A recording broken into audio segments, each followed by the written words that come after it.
You're listening to a Shockcast original. Shock. The C Word with Callista. So hey, it's me, Callista. You know that I am a huge Swiftie. So here we are celebrating Taylor Swift's 31st birthday week. And I have got a very special guest all the way from Canada. Someone who not only loves Taylor Swift as much as I do, but looks a whole lot more like her. So you might have seen her recreating iconic looks on TikTok. So Julianne, welcome to the C Word. Hi, I'm very excited to be here. It's my very first podcast ever.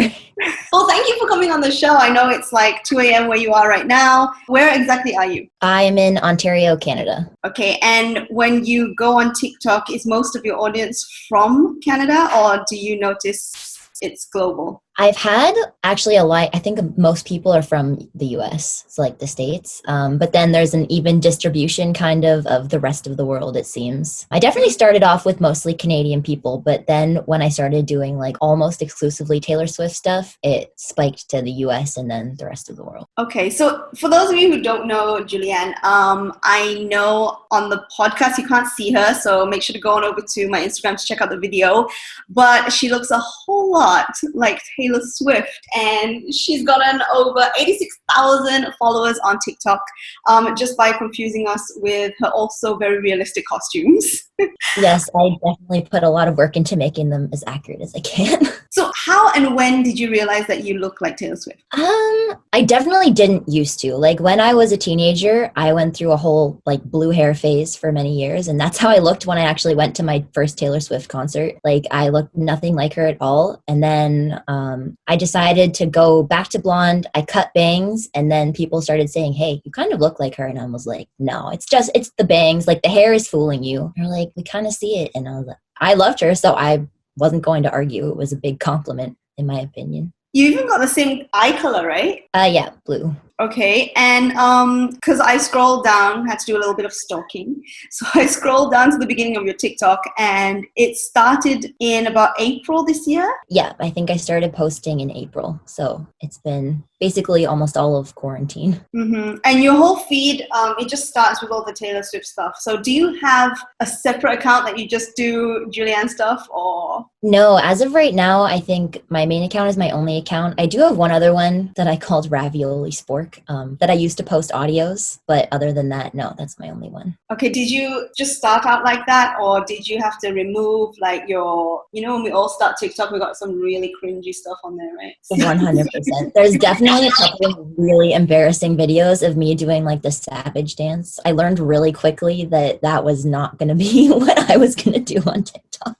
I kind of feel you. I tried to do the Renegade, and I was just like, you know what, maybe this app isn't for me. And then I left the app for like, must have been almost a year, because I was like, it's all dance stuff. I'm not good at this. This is going to take too much time. It's going to look stupid.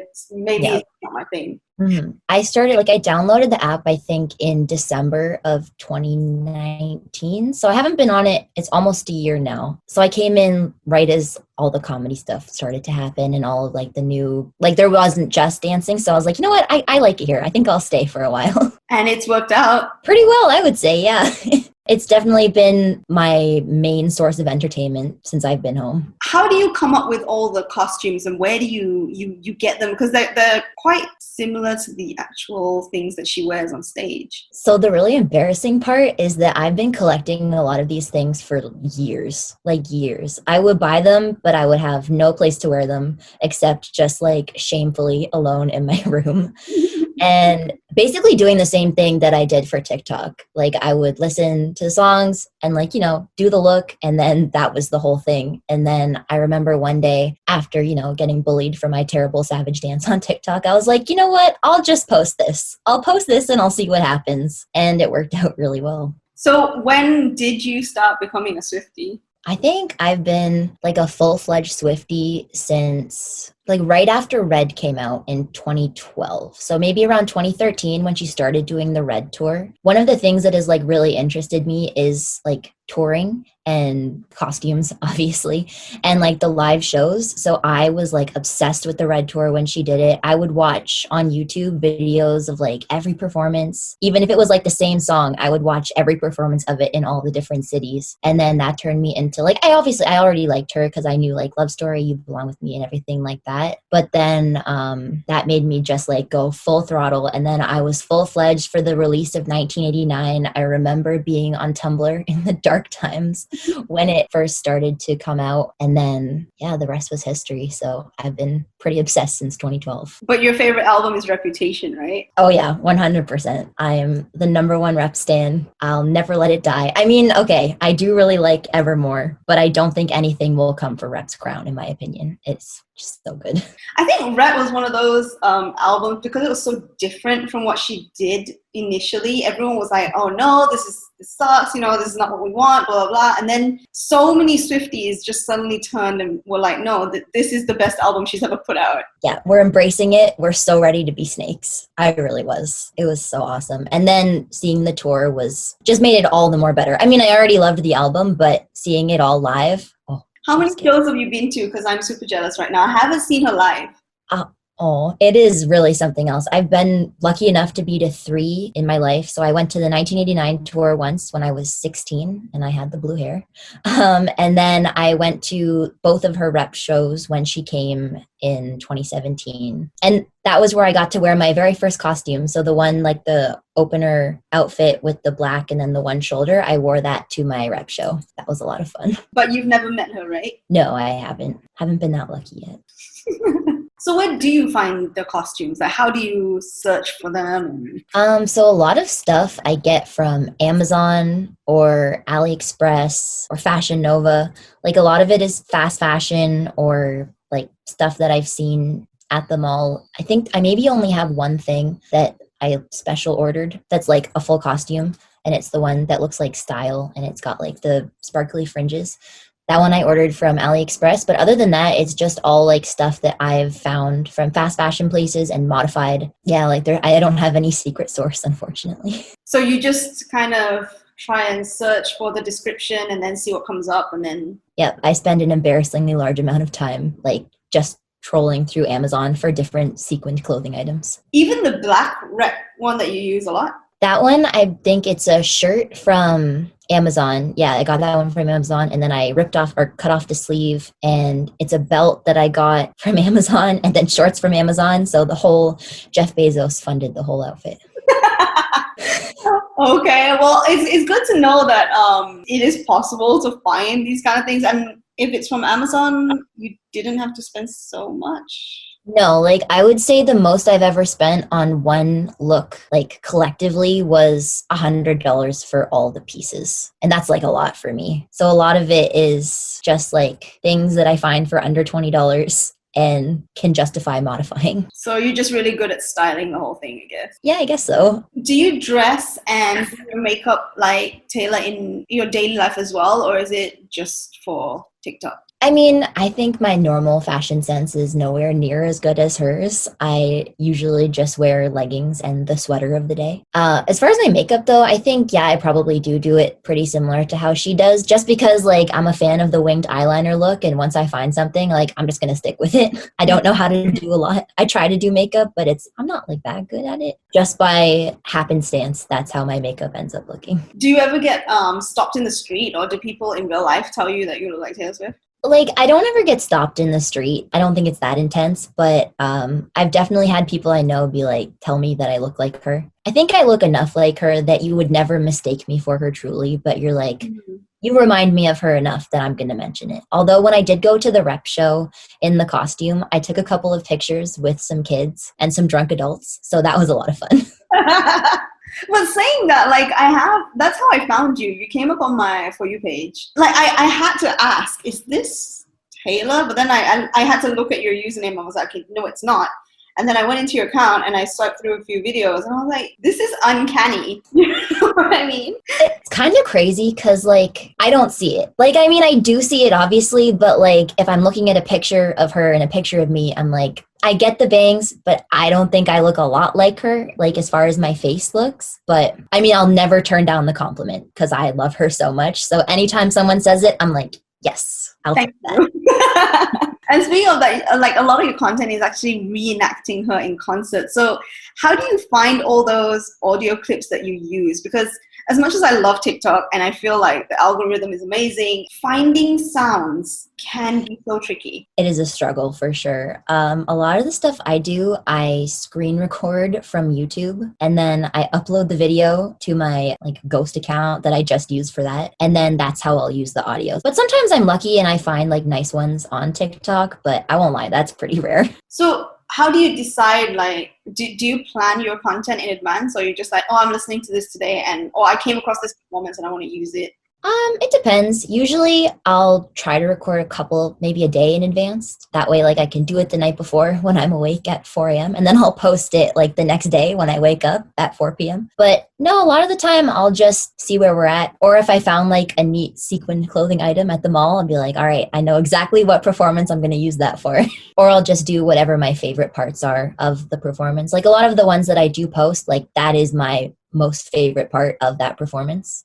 So is your For You page full of Taylor Swift stuff, or? 100%, yeah. My For You page has Taylor Swift, a lot of One Direction, and Hank Green. That's pretty much what it is. Like, this year has been insane for Swifties.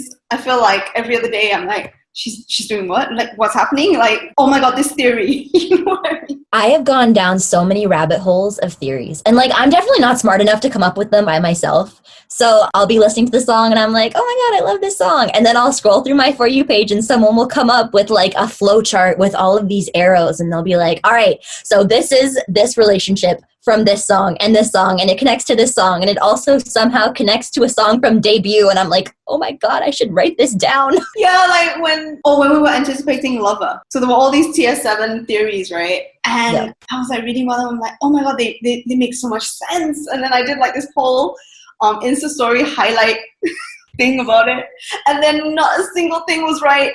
Sometimes, you know, you got to take shots in the dark. Sometimes you miss, but I'm here for the ride. It's a good time no matter what. True. And okay, so it is Taylor's birthday, so she just surprise dropped another album in like what, 3 months? Yeah, I think it's been about 5 months. Okay, so Evermore dropped 3 days now. Which is your favorite song so far?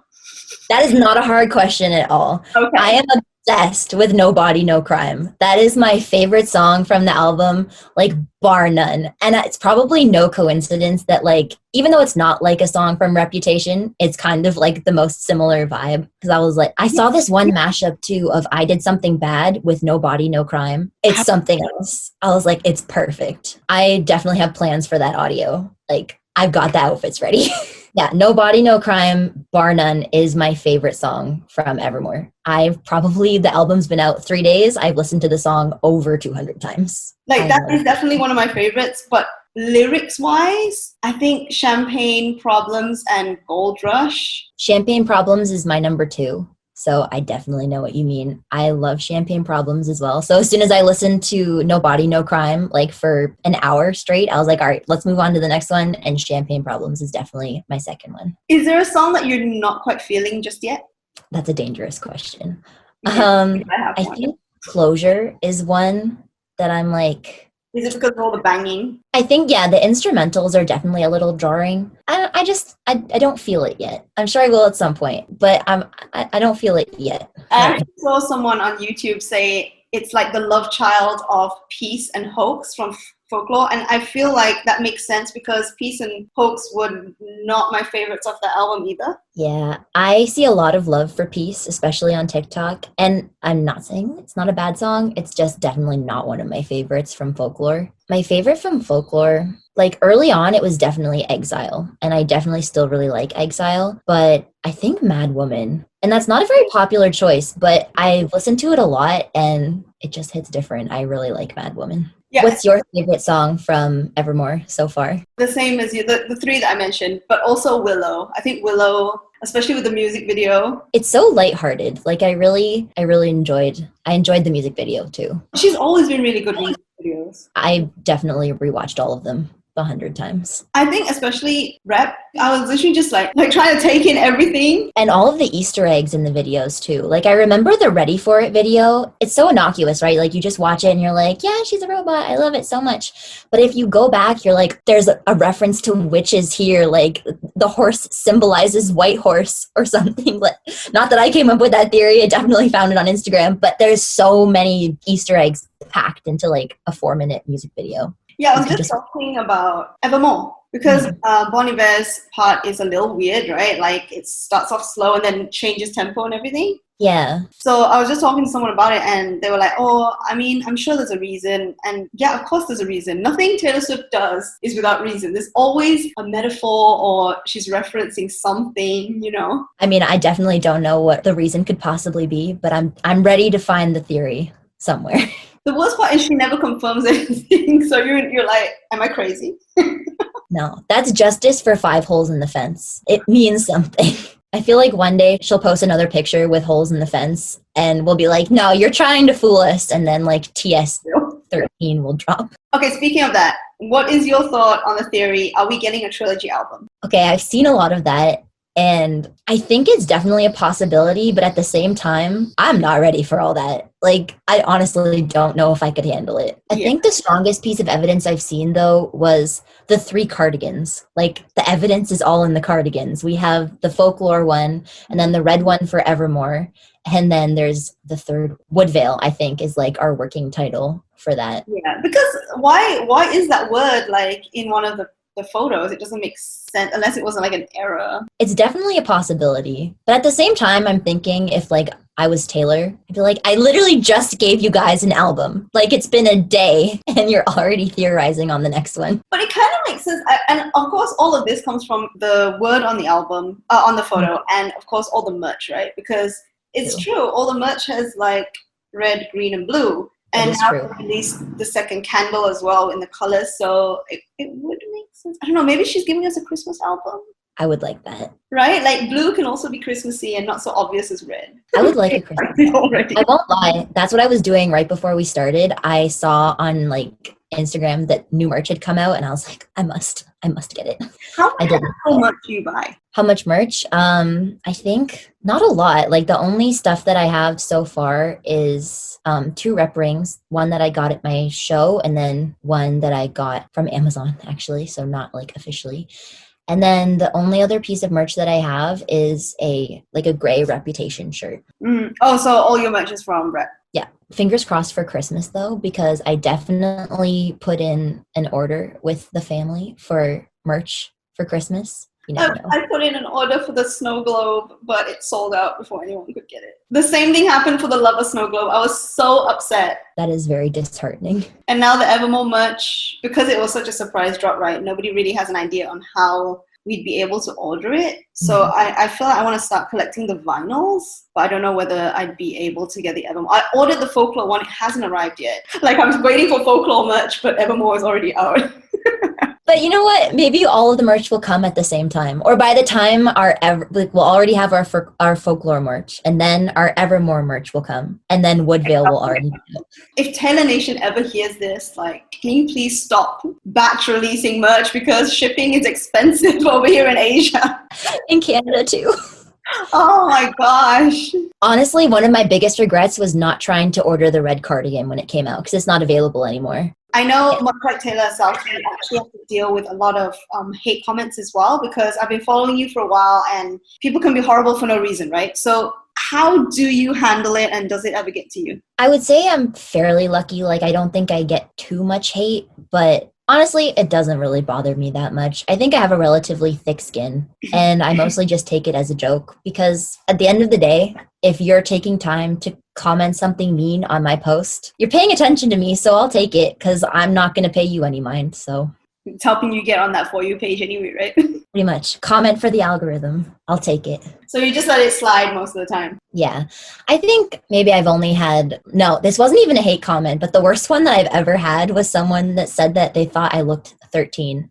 I have never forgotten that. That wasn't even a hate comment, but That's really weird. So I also noticed like on your Instagram, you've got 10,000 followers, which is a lot, but definitely not near your TikTok following. no. But your recent birthday post, happy belated birthday, by the way, Thank you. it got almost 8,000 likes and tons of comments. So how do you think that happened? Was it the hashtags or did people come from TikTok or? Honestly, I don't know. I am very happy that it did well, but I think maybe it could have been the hashtags. Like I tagged Taylor in it because it was obviously a Taylor Swift theme post. Like it was me in the 22 music video outfit because I just turned 22. So I don't know why I did so well, but I'll take it. I'll take any success. And then because I also remember the comments that people sending you comments like stop being a copycat. It's like, do you understand TikTok? Those comments kind of confuse me a little bit. I get a lot of get your own personality. Like that's what I get a lot of. People will say get your own personality. People don't say that to cosplayers who are playing anime characters. Like, what is the difference? I honestly don't understand. Like, I have my own personality, but if you don't like my cosplay content that's on my cosplay account, scroll up, man. I don't know what to tell you. I'm just doing it for fun. Like, I'm obviously under no illusion that I am Taylor Swift. On the bright side, that is the most of the hate you get, right? It's always about the same thing. Pretty much. Yeah. It's technically not a personal attack, I suppose. I have gotten like a couple of interesting DMs. I don't know. I'm willing to believe that it's not the Swifties that do that. Like it's just random haters that just have a lot of free time. But also I feel like any fandom has these kind of toxic fans, I'd say. Like I noticed a lot of in the One Direction fandom. There was some rough times in that one too. Yeah. The Taylor group, I feel like at one point it was a little bit toxic, like just between Lover and Folklore. There was a bit of toxicity going on. But now, I was talking to my manager actually about this, and I feel like she has a point. Taylor fans have grown up. You know, so she's been around for like, what, 10 years? Yeah. So the fans have also grown with her. And I think as you get older, you don't bother as much. Like, you like what you like, but you don't need to be like a super fan of Taylor Swift every day, you know? Yeah. Or you're just stuck at work, so you don't have as much time to be online. Mm-hmm. Okay, so I don't want to keep you too long. I realize we've been talking for a while. So before I let you go, what is the dream with TikTok? Like, where would you like to see it go? Honestly, I don't know because I don't do a lot else currently. This is my main source of like joy that I have right now. So I'm basically just doing it for fun. Like ideally, I guess, you know, I would get 10 million followers and be super famous overnight. That would be really cool. But other than that, I'm happy with just doing what I'm doing. And as long as people like it, I'm doing it for fun. So it's a good time. Have you been able to earn any money from, because I know there's a creator fund and everything going on. I actually don't think I've looked into that a little bit, but I think it's only in the US that you can be in the creator fund. Okay. A lot of things is like that for us. So as of right now, I do it 100% for free. Would you like have any plans to kind of like monetize this whole lookalike situation, especially like online? Honestly, I don't know. I mean, maybe. I feel like I'm doing it as an homage for Taylor. Like it's just for fun. I enjoy it and that's why I do it. But if I start to be like, all right, I'm trying to make money off of this, I don't know. I don't know if that would be like, then it would be as much of a, I'm doing this because I love you. Mm-hmm. Or because I'm a big fan of you. It definitely would change the dynamic, I think. Yeah. Have you been noticed by Taylor Nation? No. Are you hoping to be? Yes, definitely. That is a huge hope. I would. The dream would be to go to secret, like the next secret sessions, whenever that is. Like the dream, you go to Taylor's house and she's baked you cookies. I would cry. Like, I don't know how anybody who's ever been to a secret session survived it. Like, honestly, I have no idea. The C Word with Callista.